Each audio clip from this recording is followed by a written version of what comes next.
Guys, അപ്പം ഇന്ന് ഞങ്ങൾ കോവയ്ക്ക വെക്കാനായിട്ട് ചട്ടി ഹോളിടുവാണ്. കണ്ടോ, ഈ ഫസ്റ്റ് മെഴുകുതിരിയിൽ ഒരു സ്ക്രൂ ഡ്രൈവറോ വല്ലതും കൂർത്തയുള്ള സാധനം വല്ലതും എടുത്ത് ഇച്ചിരി നേരം വെച്ചിട്ട് ഇങ്ങനെ ഇട്ടാൽ മതി. കണ്ടോ, ഈസി ആയിട്ട് നമുക്ക് ഹോളിടാൻ പറ്റുന്നതാണ്.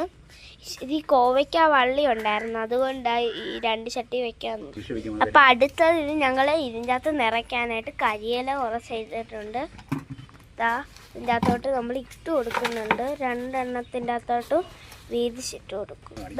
കരിയില ഫില്ലായിട്ടുണ്ട്. ഞങ്ങൾ ഫസ്റ്റ് കരിയില നിങ്ങളെല്ലാവരും ഇടണം. ഇനി നമ്മൾ മണ്ണിലേക്ക് കോരി വളവും എല്ലുപൊടിയും കൂടി മിക്സ് ചെയ്ത് എടുത്തിടാൻ പോവാണ്. രണ്ട് ചട്ടിയിൽ ഫില്ലായിട്ട് ഇപ്പോൾ ഫസ്റ്റ് മണ്ണ് ഇട്ടിട്ടുണ്ട്. നമുക്ക് എല്ലുപൊടി എല്ലുപൊടി ഇട്ടിട്ടുണ്ട് രണ്ട് ചട്ടിയിലും. ഇനി നമ്മൾ ആ എല്ലുപൊടി ഇട്ട് കഴിഞ്ഞിട്ട് നമുക്ക് കുറച്ചും കൂടി ഇച്ചിരി മണ്ണെടുത്ത് ഫില്ല് ചെയ്യണം. ഇതാ കണ്ടോ, മണ്ണെല്ലാം ഇട്ടിട്ടുണ്ട്. അതാണ്ട് ഇത് നമ്മുടെ തൈ എടുത്ത് വെക്കുന്നുണ്ട്.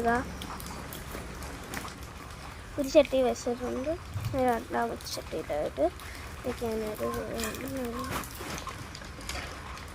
അപ്പം വെച്ചിട്ടുണ്ട്. ഇനി 2-3 ഉള്ളത് കൊണ്ട് അതിൻ്റെ അകത്ത് തന്നെ ഇച്ചിരി നല്ല ഫില്ലായിട്ട് വെക്കാനായിട്ടുള്ളതാണ്. അപ്പം നമ്മുടെ ചെടിയെല്ലാം വെച്ചിട്ടുണ്ട്.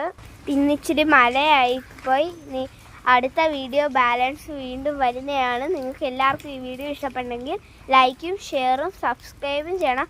ആ തൊട്ടടുത്തുള്ള ബെല്ലിലും ഒന്ന് അമർത്തണം. Thank you. ഇനി അടുത്ത വീഡിയോ എന്തായാലും ബാക്കി പരിപാടി കാണിക്കുന്നതാണ്.